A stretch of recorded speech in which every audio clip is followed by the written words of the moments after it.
오늘이 사실 어린이 주일이에요. 그래서 어저께가 어린이날이었지만 오늘은 어린이 주일입니다. 그래서 양재 오늘리교를 돌아다니다 보면 유독 어린이들이 많이 보이고, 네, 애들이 굉장히 기쁜 마음으로 뛰어다니는 것을 볼 수 있습니다. 웬만한 차세대 예배에서는 선물을 엄청 많이 주거든요. 오늘 예배 드리고 간 저희 딸도 저한테 와서 아빠 이것 받았고 저것 받았고 요것 받았고 굉장히 기뻐하면서 갔어요.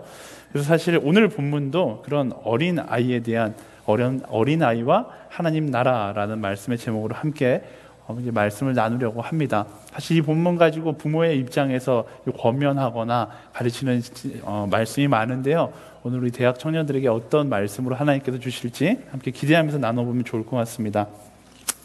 사람들은요 등급 나누는 걸 좋아합니다. 소고기는 2+, 네, 수능은 1등급, 호텔은 5성, 대학은 1류 대학, 통신사는 VIP, 외모도 레전드급. 이렇게 사람들은 기준을 세워놓고요, 그 기준에 따라 등급을 매기는 것을 좋아합니다.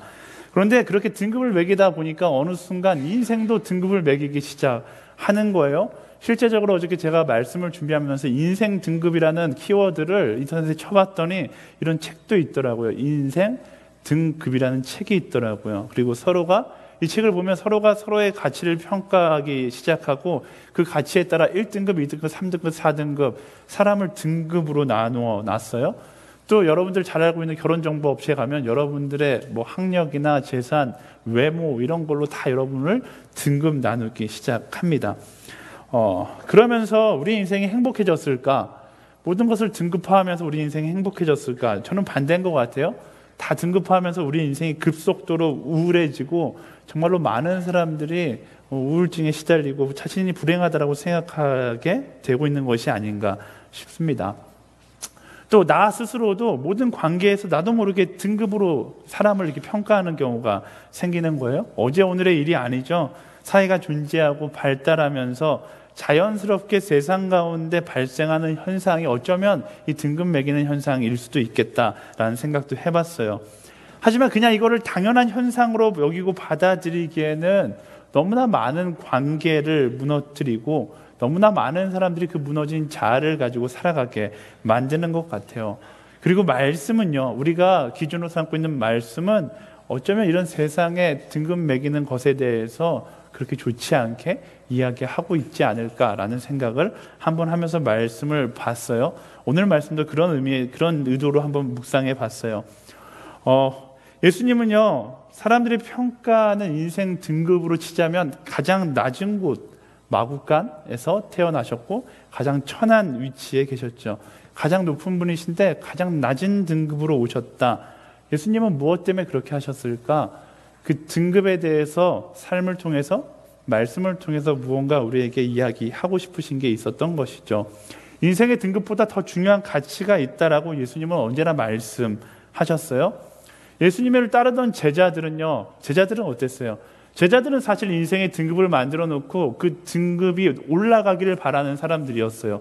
예수님의 제자들이 예수님을 따랐던 이유는 뭐예요? 예수님께서 혁명을 일으켜서 나의 인생의 등급을 업그레이드 할 수 있게 되기를 소망하면서 예수님을 따랐죠. 근데 예수님은요, 제자들의 기대처럼 인생의 등급을 업그레이드 해주시지 않았어요. 근데 그보다 더 소중한 것을 제자들에게 그리고 우리에게 선물로 주셨죠. 그것은 바로 세상의 가치로 매길 수 없는 그 존재의 소중함을 깨닫게 하셨던 거예요. 너의 인생은 등급으로 매길 수 없는 소중한 존재란다 라고 예수님께서 이 땅에 오셔서 제자들에게 그리고 우리에게 말씀하셨던 것이죠. 오늘 우리가 함께 읽은 마가복음 10장 13절에서 16절의 말씀은요, 인생을 등급으로 바라보는 사람과 인생을 존재 그 자체로 바라보는 사람의 의견 충돌로 이야기가 시작됩니다. 인생을 소중한 존재의 가치로 바라보는 사람들은 오늘 아이들을 데리고 온 사람들, 아마도 부모님들이겠죠? 부모님들이고, 등급으로 바라보는 사람들은 아이러니하게도 예수님을 따라 살아갔던 예수님의 제자들이었습니다. 부모님들은 존재의 가치를 가지고서 애들을 데려왔고, 제자들은 조건의 가치를 가지고서 아이들을 바라보고 있는 것이죠. 13절 말씀 같이 읽어볼까요? 13절 시작. 사람들이 어린아이들을 예수께 데리고 와 어루만져 주시기를 원했습니다. 그러나 제자들이 그들을 꾸짖었습니다. 사람들이 어린아이들을 예수님께 데리고 나왔다라고 이야기합니다. 사실 이 장면은 이상한 장면이거나 특별한 장면은 아닙니다. 당시 이스라엘 문화 자체가 랍비에게 어린아이가 기도나 축복을 받는 것은 너무나 당연한 일이었기 때문에 사실 이 장면 자체가 특별한 사건은 아니에요. 부모의 입장에서는 나의 사랑하는 아이가 당시에 가장 위대한 선생, 가장 위대한 랍비로 불렸던 예수께 기도받는 것은 너무나 기분 좋은 일이겠죠. 근데 문제는 뭐냐면 예수님의 제자들이 보기에는 그 아이들을 데리고 나온 부모님들이 눈에 가시와 같았던 거예요. 안 그래도 예수님 사역 때문에 엄청 바쁜데 그 바쁜 와중에 아이들 데리고 나와서 안수해달라고 만져달라고 하니까 그 사역이 제대로 진행되지 않을 것에 대해서 걱정하는 것이죠. 그런 제자들의 마음 가운데 부모들의 모습은 너무나 이기적이고 비효율적으로 보인 거예요. 차라리 걔네들이랑 만나고 그 아이들과 만나는 그 시간에 예수님이 조금 더 가치 있는 만남을 하고 가치 있는 사람과 함께 시간을 보내기를 원했던 것이죠. 그런데 여기서 우리는요, 아이를 데려왔던 부모님과 제자들의 시선이 전혀 다르다라는 것을 이제 알 수 있는 거예요. 부모님들은 자녀의 존재의 소중함을 바라보고 아이들을 데려왔고, 제자들은 상황 속에서 일과 사람의 가치를 바라보면서 그 아이들을 대하고 있는 것입니다. 일단 보이는 효율의 관점에서 봤을 때 무엇이 더 효율적인가라고 생각한다면 우리 가운데도 의견이 분분할 거예요. 관계 중심적인 사람은 부모님이 당연히 옳은 것이라고 이야기할 거고, 일 중심적인 사람은 당연히 제자들이 옳다라고 생각할 수도 있을 것 같아요. 저도 사실 굉장히 일 중심적인 사람이라서 이 말씀을 묵상할 때마다 저는 예수님의 말씀이니까 옳다라고 생각하지만 제자들도 솔직히 이해가 될 때가 굉장히 많았거든요. 근데 중요한 것은 어쨌든 제 의견이 중요한 게 아니라 말씀이 중요한 거잖아요. 예수님의 의견은 전혀 달랐습니다. 예수님은요, 어떻게 대하셨는가? 14절의 상반절 말씀 같이 읽어볼까요? 시작. 예수께서 이것을 보시고 노하시며 제자들에게 말씀하셨습니다. 근데 예수님께서 노하셨다, 화가 나셨다라고 이야기합니다. 제자들을 꾸짖으신 거예요? 답은 뭐예요? 예수님은 효율이 아닌 사랑, 조건이 아닌 존재를 더 중요하게 여기셨다라는 것입니다. 예수님에게 사람과 세상을 보는 기준은요, 조건이 아닌 존재였다라는 것을 바로 이 장면에서 우리가 알 수 있는 것입니다. 이런 예수님의 태도는 저같이 일중심적으로 살아가는 사람들, 또 우리들 모두에게 많은 것을 느끼게 합니다. 우리들은 제자들과 같이 너무나 많이 서로를 조건의 눈으로 평가할 때가 많이 있어요. 상황 속에서 그 사람의 존재의 소중함을 바라보기보다는 조건을 따지면서 그 조건을 바라볼 때가 굉장히 많이 있습니다. 저 역시 언제나 상황과 사람을 조건을 가지고 평가할 때가 많아요. 와, 쟤는 정말로 말을 잘하고 능력이 있는 친구라고 바라보고, 쟤는 예수님도 포기할 것 같아, 막 이렇게 바라보는 그런 시선을 볼 때가 굉장히 많이 있습니다. 어떤 사람과 함께하는 것이 내게 더 효율적인가, 내게 더 유익한가, 나도 모르게 그것을 계산하고 있을 때가 많이 있는 것이죠. 저만 그런가요? 우린 다 겉으로는 선한 척하고 있을지 모르지만 관계 가운데 4명 가운데는 엄청나게 빠르게 조건의 계산기를 두들기며 살아갈지 모릅니다. 나의 관계 가운데, 친구의 관계도 마찬가지죠. 친구의 관계는 그나마 좀 덜하죠. 직장의 관계에서 무언가 어떤 목적을 가지고 만남의 관계에서는 우리는 누가 나에게 유익한 사람이고 누가 나에게 불리한 사람이고 누구랑 함께하면 나는 행복할 것이고 누구랑 함께하면 나는 너무나 힘들 것이다, 내 마음의 계산기를 두드려 놓고 다 정의 내리면서 서로를 바라보고 살아갈 때가 너무나 많다라는 것이죠. 나는 부모님의 입장이야 라고 이야기하지만 사실 내 삶을 뒤돌아보면 제자들의 입장에 서 있을 때가 너무나 많다라는 것입니다. 제가 대학교 다닐 때, 대학교 2학년 때 한국의 한 선교단체에서 6명의 선교사들이 왔어요. 그래서 제가 그 당시 영어도 잘 못하는데 무슨 용기가 났는지 제가 이 6명을 가이드하겠습니다 해서 9주 동안 이 친구들을 가이드하면서 전국 투어를 다녔던 적이 있는데요. 그 친구 중에 아직도 기억이 나는 친구, 194cm 되는 데이빗 존슨이라는 굉장히 흔한 이름을 가진 미국인 친구가 있었어요. 이 친구랑 저랑 굉장히 친해졌는데 제가 이 친구에게 물어봤어요. 넌 직업이 뭐냐? 이렇게 물어봤더니 자기는 치기공사라는 거예요. 치기공사. 그래서 제가 이 친구의 직업을 처음 듣자마자 뭐라고 이야기했을까요? 근데 한국 사람들은 보통 직업을 물어보고 이 직업이 나에게 유리한 직업인지 아니면 나에게 전혀 필요가 없는 직업인지를 판단하고 나에게 유익한 직업이면 내가 뭔가 건질 수 있는 것이 있는가를 먼저 던져보는 거죠. 제가 이야기했어요. 너 혹시 내가 나중에 미국 가면 내 이 닭 공짜로 해줄 수 있어? 제가 이렇게 물어봤어요. 근데 이 데이비드 존슨이 굉장히, 저는 농담으로 던진 이야기인데 굉장히 심각한 표정을 짓는 거예요. 그리고 하루 종일 저랑 말을 안 하다가 그 다음날 저에게 와서 이야기하는 거예요. 제가 조나니까, 조나, 내가 어제 너의 질문을 듣고 마음이 너무 불편해 힘들었다라고 이야기하는 거예요. 내가 만약 너의 입장에서 너가 치기공사라고 이야기한다라면 나는 이렇게 이야기할 것 같아. 내가 미국에 가서 내가 너에게 나의 이빨을 다 하도록 할게 라고 이야기할 것 같아. 근데 너는 그 반대로 이야기했어. 너는 나에게 공짜로 해줄 수 있냐라고 물어본 거야. 나는 그 대답이 잘못된 것 같아.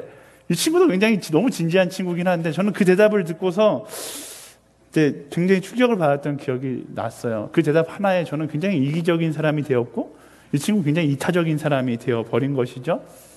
그리고 대화 이후에 저는 공짜와 관계에 대해서 엄청 생각하기 시작했습니다. 근데 그 데이빗이라는 친구의 말에 의하면 저는 정말로 관계 가운데 조건을 엄청나게 많이 보는 사람이더라고요.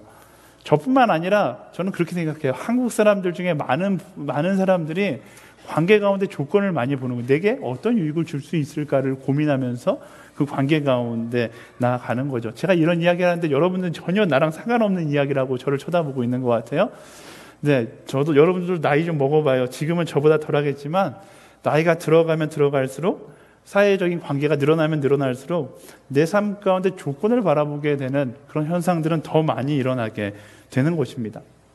근데 그때 또 이런 생각을 했어요. 이렇게 조건을 바라보는 나의 모습은 어쩌면 세상에게 속고 있는 것은 아닌가라는 생각을 했어요. 사단이 나를 속이고 있는 것은 아닌가. 사단은요, 끊임없이 우리의 관계를 조건적인 관계로 한정 지으려고 합니다. 존재적인 관계가 아니라 조건적인 관계로 한정 지으려고 그러는 거예요. 좀 어려운 얘기를 하고 있는데요. 마틴 부버가 쓴 나와 너, 제가 자주 이야기하는 책인데 우리 신입생들은 한번 읽어보기에 도전해보면 좋을 것 같아요. 1학년 때 도전해볼 수 있지 2, 3학년 때 되면 너무 어려운 책이라 읽기 귀찮아지거든요. 마틴 부버가 쓴 나와 너라는 책에 보면 바로 이 조건과 존재에 대해서 이야기합니다. 존재적인 관계는 나와 너의 관계이고 조건적인 관계는 나와 그것의 관계라는 거예요. 근데 우리는 나와 너의 관계를 가지고 살아가고 있느냐, 나와 그것의 관계를 가지고 살아갔느냐. 근데 많은 사람들에게 이 관계를 적용했을 때 나와 너의 관계는 굉장히 제한적이고 내 삶의 거의 대부분의 관계가 나와 그것의 관계, 이 사람에게 내가 무엇을 얻을 수 있을까를 고민하며 어떤 목적을 가지고 이 사람을 대하는 관계를 가지고 살아간다라고 그 책은 정리합니다. 실제로 우리가 그런 조건적인 관계를 가지고 살아가는 경우가 너무나 많이 있는 것이죠. 마틴 부부도 이 부분에 대해서 굉장히 근심과 걱정하는 이야기를 하는데요. 성경 말씀도 마찬가지예요. 하나님은 끊임없이 우리를 존재적인 관계로 초청하지만 우리는 끊임없이 조건적인 관계로 나아가기를 소망하며 살아갑니다. 하나님과의 관계도 마찬가지예요. 예가 아니에요. 하나님과 나와의 관계, 여러분들 얼마나 존재론적으로 하나님을 대하고 있습니까? 우리의 기도를 보면 알 수 있잖아요. 우리의 기도는요, 하나님을 존재적 관계로 대하는 것이 아니라 하나님을 조건적 관계로 대할 때가 더 많이 있어요. 하나님 이거 주시고 저거 주시고 요거 주시고 결국 하나님은 내게 무언가를 주시는 분이라는 조건적 관계로 하나님과 나아갈 때가 많이 있죠. 근데 말씀은 뭐라고 얘기합니까? 조건적 관계를 넘어 존재적 관계로 우리가 나아갈 수 있어야 한다라는 것입니다. 그리고 그 존재적 관계의 대표적인 예가 바로 오늘 말씀에 나오는 부모님이에요. 부모가 자녀를 바라보는 그 시선은 존재론적, 존재를 향한 시선입니다. 예수님이 우리를 바라보는 시선도 바로 존재를 향한 시선이죠. 저는요, 저를 포함한 예수님을 믿는 우리 모두가 삶 가운데 조건적인 시선은 줄어들고 이런 존재적인, 저 사람은 정말로 아름다운 존재, 소중한 존재야 라고 바라볼 수 있는 그 존재적 시선이 많아지고 늘어나게 되기를 소망합니다. 왜 이 시대가 메말랐다라고 이야기합니까? 이유는 다른 곳에 있지 않아요. 결국 우리가 제자들과 같이 조건으로 사람들을 바라보다 보니까 이 시대가 메마른 것처럼 여겨지는 거예요. 조건적으로 바라본다는 건 뭐예요? 내가 너무나 이기적으로 세상을 살아가고 내 삶의 이유 자체가 나 자신에게 집중되어 있다라는 거예요. 나 자신에게 집중되어 있으니까 모든 것이 이기적인 시선, 나 중심적으로 생각하는 거, 너는 나에게 어떤 유익을 줘야 되는 사람이야 라는 식으로 관계를 평가하게 되니까 그때부터 이 시대가 메마른 것처럼 여겨지는 것이죠. 나 스스로가 무덤을 파고 있는 거예요. 나 스스로가 나를 고립시키면서 살아가고 있는 것이죠. 내게 유익이 되는 사람, 나를 빛나게 해줄 수 있는 사람, 그런 사람만 관심을 가지며 살아가니까 정작 뭐예요? 내 마음을 터놓고 이야기할 수 있는 사람은 없는 것이고, 나는 정말로 이 세상이 메마르게 느껴져 라는 이런 고백을 하게 되는 것입니다. 그럼 우리의 시선, 우리 관점에서 시프트가 일어나야 돼요. 예수님과 함께 살아간다는 것은 이전에 그런 관점으로 살아간다는 것이 아니라 그 관점의 전환을 가지고서 살아간다는 것을 이야기합니다. 예수님께서 바로 그 이야기를 계속해서 말씀 가운데서 하시는 거예요. 나 중심의 이기적인 인생의 모습에서 누구예요? 항상 이야기지만 너 중심의 이타적인 관점을 가지고 살아가라. 우리의 인생의 관점을 나의 이기적인 모습에서 이타적인 모습으로 전환시키시려고 하셨던 분이 바로 예수님이다라는 것입니다. 그래서 예수님께서 이 땅에 오셔서 어떤 삶을 살아가셨어요? 예수님은 예수님께서 말씀하셨고 예수님께서 끊임없이 주장하셨던 주장하신 그 삶 그대로 이 인류 역사상 가장 이타적인 삶을 살아가신 것이죠. 그리스도인은요, 그래서 조건을 보기보다 예수님처럼 존재를 바라볼 수 있는 사람이 돼야 돼요. 부모가 아이를 보듯 예수님이 우리를 보듯 세상 속에서 존재의 소중함을 바라보고 살아가는 우리가 되어야 하는 것입니다. 부모님이 여러분을 바라보는 그 모습이 단순히 혈육 간의 관계라서 바라보는 모습이 아니라 이제 정말로 하나님 안에서 내가 한 가족이고 하나님의 선택을 받은 한 사람이라는 마음으로, 그 시선으로, 그 존재를 향한 사랑의 시선으로 세상을 바라볼 수 있는 우리가 되어야 하는 것이죠. 우리 옆 사람에게 이렇게 이야기할까요? 존재의 소중함을 바라보겠습니다. 이렇게 이야기해 줄까요? 네, 아멘. 지금 막 어린이 주일 설교인데 굉장히 막 철학적으로 이야기하고 있어서 굉장히 표정이 어두워지고 있어요. 네, 어쨌든 이렇게 존재의 소중함을 바라보는 사람이 된다라는 이런 모습은요, 말씀을 준비하면서 그런 생각이 들었어요. 새로워진다라는 표현보다는 회복한다는 표현이 더 어울린다라는 생각이 들었어요. 왜냐하면 하나님께서 우리를 창조하실 땐 하나님의 형상을 따라서 존재를 바라보는 존재로 우리를 창조하셨기 때문에 그렇죠. 그래서 오늘 말씀 가운데 등장하는 키워드 어린이들, 네, 하나님께서 우리를 어떻게 창조하셨는지 그 오리지널을 조금이라도 더 경험할 수 있는 부분이 바로 어린이들이다라는 거예요. 14절 하반절부터 15절 말씀 읽어볼까요? 14절 하반절 15절 시작. 어린아이들이 내게 오는 것을 허락하고 막지 말라. 하나님 나라는 이런 아이들과 같은 사람의 것이다. 내가 너희에게 진실로 말한다. 누구든지 어린아이와 같이 하나님 나라를 받아들이지 않는 사람은 결코 그곳에 들어가지 못할 것이다. 아멘. 사실 이 장면은 어린이 주일날이면 꼭 적어도 2년에 한 번씩은 반복되어서 말씀 가운데 등장하는 장면입니다. 어린아이와 같은 신앙을 가져야 합니다. 우린 이런 얘기 엄청 많이 들었잖아요. 저도 어린 시절부터 목사님 설교 들을 때 어린아이와 같은 신앙 엄청 많이 들었거든요. 그래서 어린아이 할 때 보통 선함, 온유함, 순수함, 솔직함 이런 단어들이 설교에 많이 등장해요. 저도 그런 줄 알았어요. 그런데 결혼하고 아이를 키워보니까 그 아이가 성장하면 성장할수록, 아기에서 어린이가 되어가면 되어갈수록 저는 이 말씀이 이상하게 클릭이 안 되는 거예요. 특히 요즘 저희 딸이 5살이 됐거든요. 네, 저는 착할 줄 알았어요. 네, 5살 된 제 딸을 보면 네, 이런 표현이 어울릴지 모르겠지만 굉장히 탐욕적이고 질투가 엄청 많아요. 제가 봐도, 아무리 봐도 제 딸보다는 제가 더 착한 것 같은데, 네, 예수님은 어린아이와 같은 신앙을 계속해서 강조하는 거예요.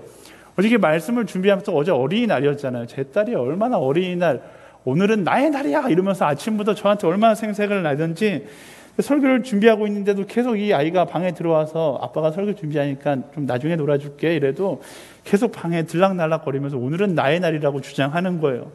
보면서 한숨이 쉬어졌어요. 하나님, 저런 어린아이와 같은 신앙이 도대체 무엇입니까? 아이는 너무 사악합니다. 이렇게 고백하고 있을 때, 네, 그러다가 이제 밤에 잠깐 설교 준비를 내려놓고 딸과 마주 앉아서 딸과 이야기를 하기 시작했어요. 일단 기본적으로 제가 선물을 어린이날에 많이 주니까 일단 기본적으로 제 앞에 앉기는 하더라고요. 대화를 나누다가 제가 이렇게 물었어요. 하늘이는 아빠가 좋아? 그랬더니 평상시에도 막 굉장히 이 대답에 대해서 애매하게 질문을 대답하다 어제는 굉장히 명확하게 대답하는 거예요. 응! 네, 그래서 제가 왜 좋아? 대답을 못하는 거예요. 그래서 확실해야 될 건 확실히 해야 되잖아요. 그래서 아빠가 만약에 선물을 안 줘도 좋아? 그랬더니 굉장히 진지하게 고민에 빠지는 거예요. 그래서 이렇게 얘기해요. 조금 슬프겠지만 그래도 좋아. 왜? 아빠니까. 이러는 거예요. 대화를 하다가 아이가 이제 잠들고서 깨달았어요. 진짜 제 딸은 착하지도 온유하지도 않아요. 하지만 한 가지 확실한 것은 제 딸은 제 선물에 상관없이 또 제 연봉에 상관없이 제 직업에 상관없이 저를 사랑하더라고요. 물론 커가면서 그 순수함은 사라지고 저의 연봉에 관심이 점점 많아지고 저의 직업에 대한 불만이 많아지겠지만 적어도 지금만큼은 제 연봉에 상관없이 제 직업에 상관없이 저를 사랑해 주더라고요. 뭐예요? 이른바 사람의 조건을 바라보고 사랑하는 것이 아니라 계산하지 않고 그 존재를 바라보는 눈을 가지고 있는 것이죠. 네, 굉장히 놀라운 발견이었어요. 근데 더 놀라운 사실은 저도 그럴 때가 있었다라는 사실이죠. 그리고 더 놀라운 건 여러분 모두 다 그럴 때가 있었다라는 것입니다.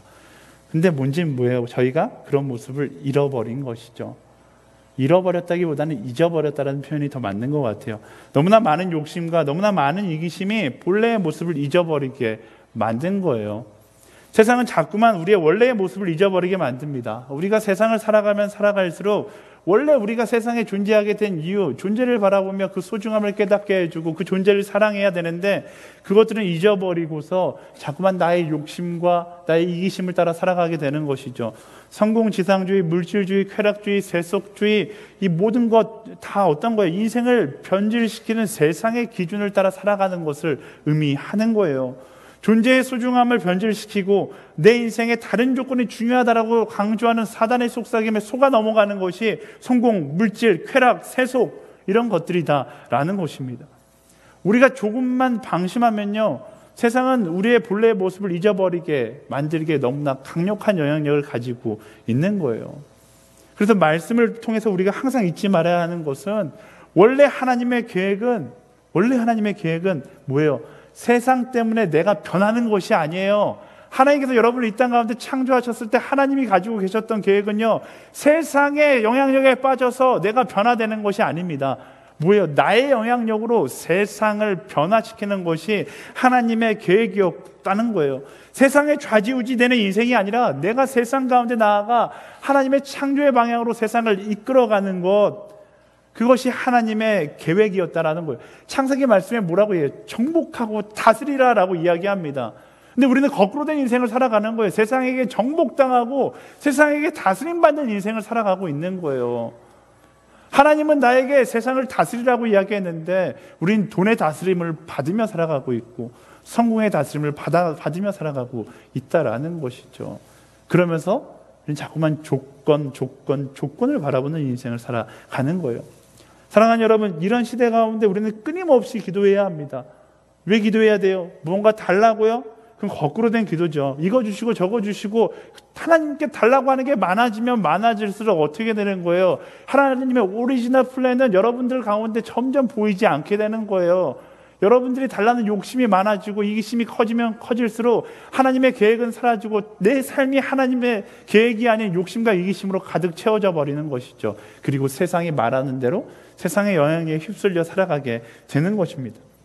그래서 우리 무엇을 위해서 기도해야 하는가? 나의 욕심을 오히려 내려놓기 위해서 기도해야 되고 하나님의 오리지널 플랜, 원래의 계획을 발견하고 날마다 그것을 각인하기 위해서 기도할 수 있어야 하는 것입니다. 그래서 끊임없이 기도해야 하는 거예요. 문명이 발달하면 발달할수록 여러분의 삶이 편해지면 편해질수록 우린 더 기도해야 돼요. 여러분 잘 알잖아요. 문명이 발달하면 발달할수록 가질 수 있는 건 더 많아지니까 우리는 가질 수 있는 것들에 대한 욕심이 점점 더 커져요. 욕심이 커지면 커질수록 어떻게 되는 거예요? 하나님을 향한 나의 본질은 사라져가는 것이죠. 욕심이 커진다라는 건 뭐예요? 내가 더 기도해야 할 때이다라는 사실을 기억하고 기도해야 하는 거예요.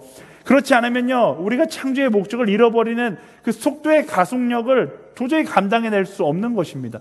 10년 전에 여러분 10살 때, 7살 때 하루에 30분 기도했다라면 이제 그 변화의 속도가 너무나 빠르기 때문에, 욕심에 부풀어지는 속도가 너무나 빠르기 때문에 그 가속력을 감당하기 위해서 우리는 그것보다 10배 더 기도하고 10배 더 하나님과 함께하는 시간을 가질 수 있어야 하는 거예요. 그래서 우리 믿음의 선배들이 맨날 하는 말 있잖아요. 바빠서 기도하지 못하는 것이 아니라 바쁘기 때문에 기도하는 게 맞는 거예요. 바쁘기 때문에 내 안에 들어오는 욕심의 속도를 감당해내기 위해서 우린 더 기도해야 하는 것이죠. 링크 1학년들 대학교 들어가면 더 힘들어요. 더 시험이 많아져요. 내 시간이 많아질 것 같아서 더 시간이 없어요. 근데 어떻게 해야 돼요? 더 시간을 내어서 기도하고 더 시간을 내어서 하나님 앞에 나아가는 시간을 우리가 가져야 하는 거예요. 시대가 복잡해지면 복잡해질수록 우리는 더 기도할 수 있는 사람이 되어서 나를 지킬 수 있어야 하는 것입니다. 아마존에서 제가 선교하던 때 가장 힘들었던 딜레마가 있어요. 아마존 가서 예수 믿으라고 열심히 이야기하는데 저보다 아마존에 사는 애들이 훨씬 더 행복해 보이는 거예요. 저는 정말로 큰 게 나한테 주어져야 되죠. 뭐 후원금 막 300만 원 이렇게 들어와야지 막 행복한데, 이 아마존 애들은 제가 주는 비누 하나에도, 제가 주는 막대사탕 하나에도 행복해하고 웃고 있는 거예요. 그게 너무 딜레마였던 거예요. 그리고 그들에게 하나님이라는 존재를 전하는 것은 너무나 쉬웠어요. 왜냐하면 그들이 충분히 하나님을 누리면서 살아가고 있거든요. 너희가 무엇을 누리고 살아가느냐? 그게 바로 하나님의 은혜야 라고 막 아멘! 제가 그 섬기던 부족이 88명이 전 부족원이었는데 그 부족은 기독교율이 100%예요. 88명이 주일날 되면 다 교회에 나와서 하나님의 은혜를 찬양하고 노래합니다. 그런데 자꾸만 조건의 굴레에 빠져 살아가는 대한민국 사람들, 우리는 많은 것을 누리지만 여전히 웃지 못하고 행복해하지 못하고 공허해하며 살아갑니다. 그리고 그들에게 예수 그리스도를 이야기하면 들은 척도 하지 않아요. 하나님을 초청받을 여유조차 잊어버린 채 살아가는 거예요. 세상에 눌려서 창조하신 하나님의 목적은 뭐 생각할 겨를도 없고 그냥 오늘 나 살기 바쁜 채 살아가는 것이죠. 그렇게 살아가면 살아갈수록 인생의 본질과는 점점 더 멀어지고 마지막 순간에 가서 나는 왜 살았나 이런 고백하면서 마지막을 맞이하게 되겠죠. 우리 MC 중에 한 명이 심리학 대학원 다니는데 그 홀리스타 때 만나서 고민을 이야기하는 거예요. 하나님 나라를 이루며 살아가는 선진국들은 기독교가 타락하고 있다라는 거죠. 하나님 나라를 이루면서 살아가는 것처럼 보이지만 하나님을 믿는 사람은 하나도 없다라는 거예요. 근데 후진국이라고 불리는 나라는 삶은 정말 그지 같은데 하나님은 정말로 잘 믿는다라는 것입니다. 이유가 뭘까요? 인류학적으로도 많은 연구가 있습니다. 이상하게 잘 사는 나라가 하나님을 더 불신하고 가난한 나라가 하나님을 더 뜨겁게 사랑해요. 미국과 유럽의 교회는 점점 더 문을 닫는데 중국과 북한의 지하교회는 점점 더 부흥하고 있어요. 이유가 뭐예요? 지금 우리가 이야기하는 것과 무관하지 않습니다. 모양은 하나님 나라로 살고 있지만 정작 존재의 목적을 잊어버리고 나 중심이라는 우상을 섬기며 살아가니까 하나님과의 거리가 점점 멀어지게 되는 것이죠. 여러분 신앙생활 잘하고 있다고 생각해요? 근데 그게 착각일 수 있다라는 거예요. 나는 신앙생활 잘하고 있다고 생각할지 모르지만 나라는 우상을 섬기면서 하나님을 조건의 존재로 바라보고 이거 주시고 저거 주시고 안 주시니까 나 믿지 않겠습니다. 이런 하나님을 믿고 살아가고 있는 것일 수 있다라는 것입니다. 사랑하는 여러분, 더 기도하세요. 여러분 스스로를 위해 기도하고 창조의 본질을 잃어가는 이 시대를 위해서 기도해야 하는 것입니다. 기도하지 않고서는 우리가 본래의 모습을 회복할 수 없는 거예요. 문명과 기술이 발달하면 발달할수록 우리의 영적 알츠하이머는 점점 더 심각해지는 거예요. 우리가 하나님의 영향력을 잊어버리는 건 점점 더 빨리 잃어버리는 거예요. 그래서 문명이 발달하면 발달할수록 우리는 더 기도하고 더 하나님께 매여야 되며 더 하나님께 엎드릴 수 있는 사람이 되어야 하는 것이죠. 여러분의 지위도 마찬가지, 높아지면 높아질수록 더 예배하고 더 기도하는 사람이 되어야 하는 것입니다. 기도하지 않고서는 내가 하나님의 영향력 아래 거할 수 없기 때문에 그런 것이죠. 사랑하는 여러분, 여러분의 어린 시절 생각하면서 그땐 그랬지 이런 회상에 젖는 것 중요하죠. 근데 그것보다 더 중요한 건요, 오늘도 어린아이와 같이 그때 그 순수한 열정, 순수한 신앙, 그 모습으로 조건이 아닌 존재의 하나님을 바라보고 사람들을 향해서도 조건의 모습이 아닌 존재의 시선으로 사람들을 바라볼 수 있는 우리가 되어야 하는 것입니다. 기억하세요. 우리는요, 조건을 사랑하기 위해 살아가는 존재가 아니라 존재를 사랑하기 위해서 살아가는 존재라는 사실을 기억해야 합니다. 여러분이 태어났을 때나 중학생 때나 지금이나 그 존재의 이유는 변함 없는 거예요. 그것을 잊어버리는 것이 아니라 그것을 기억해내는 저와 여러분들이 되기를 예수님의 이름으로 축원합니다. 우리 옆 사람에게 선포하겠습니다. 기억할지어다. 네, 그 존재의 이유를 기억하는 가장 좋은 방법이 있어요. 기도하는 것도 중요하죠. 하지만 그 존재의 이유를 기억할 수 있는 가장 좋은 방법은 그 존재의 이유를 따라 살아가는 거예요. 16절 말씀 마지막으로 같이 읽어볼까요? 16절 말씀 시작. 그러고는 어린아이들을 꼭 껴안아 주시며 손을 얹으시고 축복해 주셨습니다. 예수님이 어떻게 하셨어요? 아이들의 내게 다가오는 것을 막지 마라. 오늘은 여기까지 하자. 그리고 돌아가신 게 아니라 아이들을 그 자리에서 안아주시고 축복해 주셨어요. 저는 이 예수님의 모습에서 도전을 받습니다. 말로서뿐만 아니라 삶으로 그 말씀을 따라 살아가는 것이죠. 창조의 목적을 추상적 개념으로 기억하며 살아가는 것이 아니라 나의 삶으로 기억하며 살아가야 하는 거예요. 내 삶 가운데 사랑해야지가 아니라 내 삶 가운데 사랑을 실천하며 살아가는 것. 예수님께서 말씀하셨던 그 삶의 방향을 따라서 조건을 바라보는 것이 아니라 존재를 바라보며 그 존재의 소중함을 사랑하며 살아가는 삶을 매 순간순간 경험하면, 그러면 우리는 그 존재의 이유를 잊지 않는 사람이 된다라는 거예요. 백날 백일 교회에서 깨달아봤자 소용없어요. 제가 맨날 기도할 때마다 깨닫게 하시고 깨달은 데서 멈추지 않고 깨달은 대로 살아가기로 결단하며 살아가게 해달라고 기도하는 이유가 거기 있는 거예요. 여러분, 최성민 목사의 설교를 듣는 것이 중요한 것이 아니라 이것을 들었으면 그 들은 대로 살아가는 삶을 살아가야 되는 거예요. 그래서 소그룹 모임이 중요해요. 소그룹 가서 뭐 하는 거예요? 우리가 이번 주 어떻게 살아보자. 함께 결단하며 그 결단대로 살아가는 것, 삶과의 연결을 지을 수 있어야 하는 것이죠. 내 삶 가운데 말씀이 이어지지 않으면 아무런 의미가 없습니다. 영어 5형식 아무리 외워도 영어 못하는 거랑 똑같은 거예요. 내 삶 가운데 말해보지 않으면 영어 절대로 늘지 않아요. 여러분들 영어 공부해 보신 분 다 알잖아요. 저는 요즘도 성문 기초, 성문 기본 영어 보나요? 저는 고등학교 다닐 때 제일 유명했던 책이 성문 기초 기본 영어예요. 그거 보면 5형식, 문장의 5형식이 아주 자세하게 쫙 나와 있어요. 그 책을 열심히 읽고 열심히 공부하고 고등학교 졸업할 때 이제 영어를 정말로 잘하겠다. 수능 시험 보면 영어 문제 거의 다 맞으니까 나는 이제 영어를 정말로 잘할 거야 라고 생각하고서 영어 회화 수업 시간에 들어갔는데 이건 웬걸. 네, 말 한마디도 못하고 저희 말하는 건 무슨 말인지 하나도 알아듣지 못하는 그런 혼란 가운데 빠지는 거예요. 그래서 어떻게 했냐면요, 저는 그때 영어 공부하려고 제가 그때는, 지금은 그러면 되게 나쁜 사람, 이상한 사람 취급받는데 저는 광화문에 나갔어요. 광화문 나가면 외국인 관광객들이 있으면 제가 가서 이야기하는 거예요. 뭐 Do you speak English? 굉장히 짧은 영어로 I wanna be your guide today? 뭐 이런 식으로 얘기해서 하루 종일 그 사람들과 같이 이야기하는 거예요. 그러니까 영어가 조금씩 느는 거죠. 만약에 제가 영어의 책 안에 갇혀져 있었다면 영어 전혀 늘지 않았을 거예요. 말씀도 마찬가지예요. 말씀이라는 책 안에 우리가 갇혀만 있다라면 우리는 인생의 목적을 찾을 수가 없는 거죠. 우리가 인생의 목적을 찾으려면요, 이 말씀을 나의 삶으로 펼쳐낼 수 있는 사람이 되어야 하는 거예요. 사랑해야지 나는 소중한 존재를 바라봐야지가 아니라 나가서 한 사람의 소중한 존재를 바라보고 사랑하는 사람을 사랑을 해야지만 우리는 목적을 찾는 사람이 될 수 있는 거예요. 사랑하는 여러분, 그렇게 살아봅시다. 나를 위해 살지 말고요, 말씀이 이야기하는 대로 하나님 나라를 위해 살고 한 영혼을 살리기 위해 살고 그렇게 사랑하기 위해서 살아가 보자고요. 나를 위해 살아갈 때는 누군가를 위해 희생하는 것이 억울하고 아깝죠. 하지만 창조의 목적을 따라 살아가면 누군가를 위해 살아가는 것, 그것이 기쁨이 되고 희생이 감사가 되게 되어 있는 것이죠. 아울리치가 그 대표적인 거예요. 이제 곧 시작되는데 우리가 아울리치를 통해서 경험하는 것이 무엇입니까? 내 삶의 본래의 목적이 무엇인지 경험하는 거예요. 아울리치 가서 내 돈 주고 사랑하면 세상 사람들 볼 때는 바보 같고 너 지금 뭐 하는 짓이야 라고 이야기하지만 우리 그곳에 가서 참된 기쁨과 하나님께서 주시는 행복을 경험하는 거예요. 왜 참된 기쁨과 행복을 거기서 경험해요?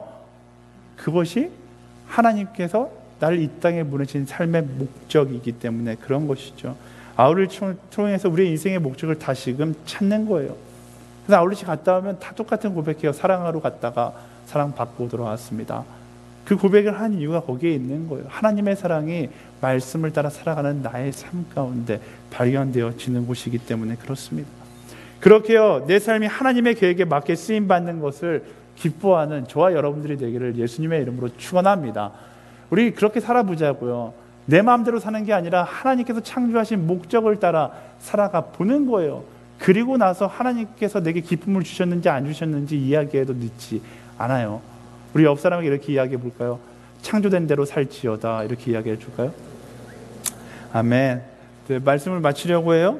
얼마 전에 누군가가 저에게 이렇게 물었어요. 제가 열심히 운동하니까 한 자매였던 것 같은데 자매가 저한테 물었어요. 목사님 복근이 있어요? 이렇게 묻는 거예요. 네, 복근이 없어요. 네. 그래서 복근을 어떻게 만드는 거예요? 이렇게 묻길래 제가 이렇게 대답해 줬어요. 복근은 만드는 것이 아니다. 복근은 누구에게나 다 있다. 다만 내 안에 지방이 너무나 많아서 보이지 않는 것일 뿐이다 라고 이야기해 줬어요. 분사를 제거해야지만 복근이 발견되어지는 거예요. 이 말을 하면서 집에 돌아가는데 영적인 힌트가 생겼어요. 하나님께서 우리를 귀에 존귀한 존재로 창조하셨고 이 세상에 가운데 사랑하며 살라고 만드셨어요. 그런데 뭐예요? 자꾸만 우리 인생의 욕심의 지방, 이기심의 지방이 내 삶 가운데 가득 채워지니까 보이지 않는 거예요. 보이지 않는 거예요. 제가 아까 이야기했잖아요. 새로워지는 것이 아니라 회복하는 것이죠. 복근을 회복하기 위해서 내 그 옆구리 앞에 있는 지방을 제거해야 되듯이 우리는 뭐예요? 하나님 보시기에 오리지널 그 창조의 목적을 회복하기 위해선 나의 헛된 욕심과 이기심을 제거해야 하는 거예요. 나의 헛된 이기심과 욕심을 제거할 때 창조하셨던 그 목적을 발견하게 되는 것입니다. 어떻게 제거해요? 기도함으로, 예배 가운데 나아감으로, 그리고 제일 중요한 건 말씀을 따라 살아감으로 그 나의 욕심과 이기심을 제거해내는 것이죠. 하나님 욕심과 이기심이 다 제거되면 주님 따라 나아가겠습니다. 그것이 아니라 말씀을 따라 살아갈 때 그 욕심과 이기심이 사라짐을 경험하게 되는 것입니다. 말씀으로 살아감으로 삶 속에 만드시는 하나님의 그 놀라운 계획들, 여러분의 영혼의 복근을 발견하는 그런 한 주가 되기를 예수님의 이름으로 축원합니다. 우리 함께 찬양하면서 기도했으면 좋겠는데요. 하나님, 내 삶 가운데 나의 욕심을 따라 살아가는 것이 아니라 내가 예수 그리스도를 따라 말씀을 따라 살아감으로 나를 본래 지으셨던 그 오리지널 이미지를 찾을 수 있는 내가 되게 하여 주십시오. 그렇게 소망하는 마음으로 함께 찬양하며 우리 함께 기도하며 나아가도록 하겠습니다.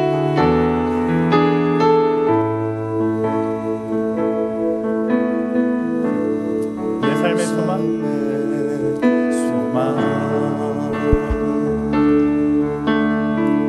내가 바라는 하루 예수 닮기를 내가 원하네. 예수 닮기를 내가 원하네. 한없는 사랑 한없는 사랑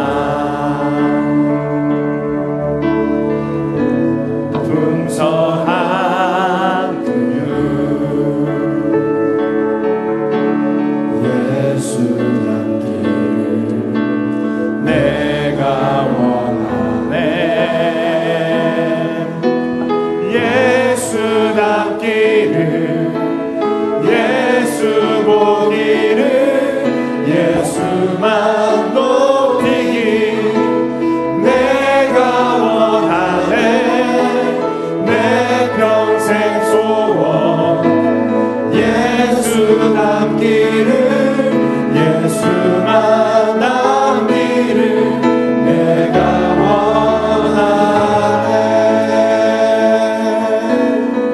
온유하시고 겸손하신 성품 온유하시고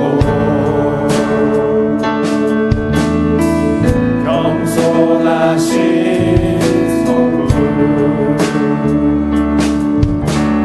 예수 닮기를 내가 원하네. 그게 원래 우리의 모습이에요. 자비하시고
이기심이 채워져 있으면 하나님의 계획을 볼 수가 없습니다. 우리 시간 먼저 기도하며 나아갈 때 하나님, 내 안에 욕심과 이기심을 내려놓고 말씀을 따라 하나님 창조의 목적을 따라 나를 창조하신 그 이유를 바라볼 수 있는 내가 되게 하여 주시옵소서.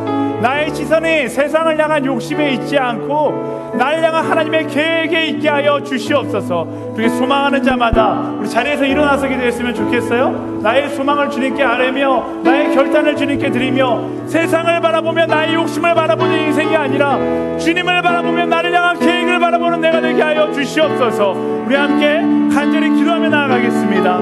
살아 역사하신 하나님, 그렇습니다. 하나님, 세상을 향한 나의 욕심을 바라볼 때에는 절망